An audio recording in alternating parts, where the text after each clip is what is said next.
Elles font cette fond, une exposition autour des parcours de femmes mémoires.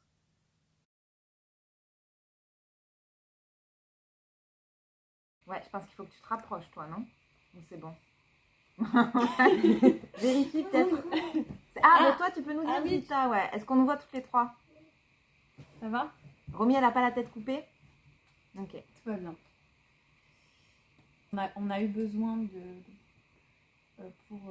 dans la création de Elles font cette fond, de pouvoir aussi parler de l'exil.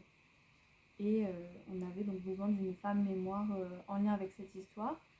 Et pour la trouver, on s'est tourné vers Geneviève Dreyfus-Armand, qui est historienne, référente scientifique de la Molière.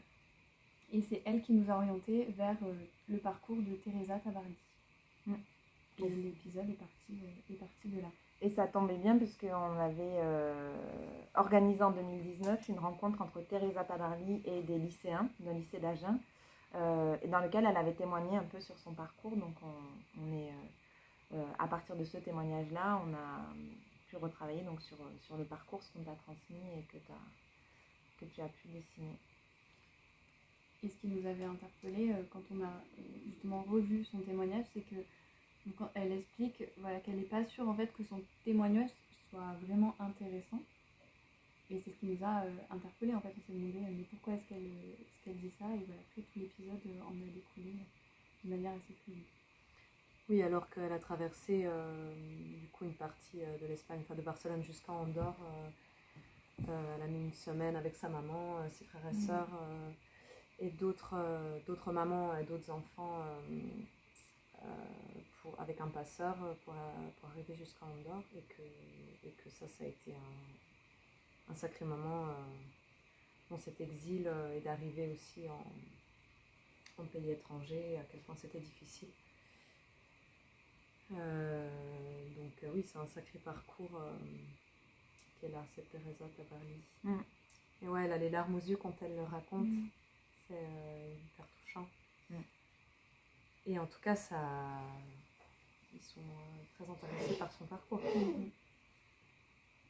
Et ça en dit beaucoup aussi finalement à travers son parcours et à travers le fait qu'elles elles sont un peu gênées pour en parler sur comment cet exil féminin il a été abordé et travaillé notamment par les historiens. Et là, c'est la Chromie a fait un gros travail aussi de recherche.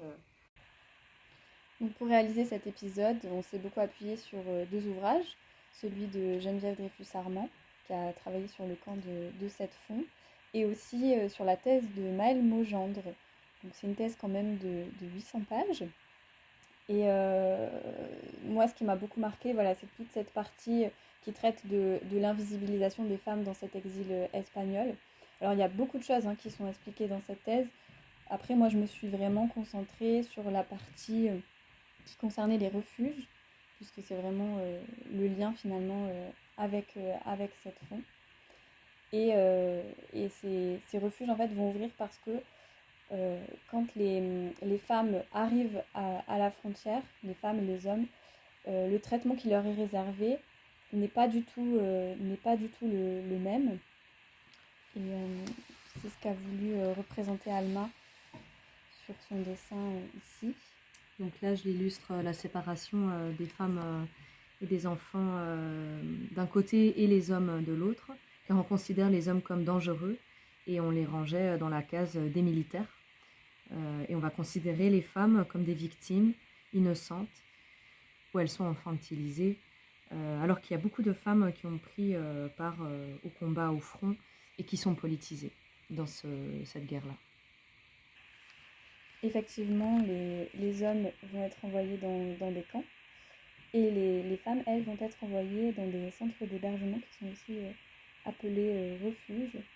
Et on va donc avoir un refuge à cette fond qui va ouvrir en 1939 et qui va être installé dans une ancienne chapellerie. Et Maëlle parle de ces refuges et elle explique vraiment qu'ils étaient finalement le pendant civil des camps du sud-ouest où étaient internés des hommes et qu'il y avait une véritable tutelle administrative qui était imposée aux femmes qui y étaient rassemblées. Donc tutelle administrative, ça voulait dire que les femmes étaient très très contrôlée. Donc je l'illustre ici au sein du foyer où elles doivent faire des demandes de papier pour les autorisations de sortie, de déplacement. Et donc on peut imaginer la galère que c'était avec les enfants pour aller faire 3 courses, de faire des papiers pour pouvoir juste sortir dans leur quotidien. Mais les femmes vont chercher à contourner et à s'opposer au dispositif d'encadrement que représentent les centres d'hébergement. Oui, on sait qu'il y en a, voilà, les femmes vont continuer à prendre soin d'elles, à prendre soin de leurs proches. On sait aussi qu'on a des femmes qui vont demander la scolarisation de leurs enfants. Et on sait justement qu'à Cette-Fond, au refuge de Cette-Fond, il y a eu une école, justement. Mais cette histoire, elle aura mis du temps avant d'être mise en avant, puisque la thèse de Maëlle, elle date de quand, Romy? Alors, elle a été soutenue en 2013. Et il reste encore notamment l'histoire de femmes juives passées par le refuge de Cette-Fond, qui est encore très méconnue. Mais peut-être que ça fera l'objet de recherches de futurs historiens. Ou d'historiennes.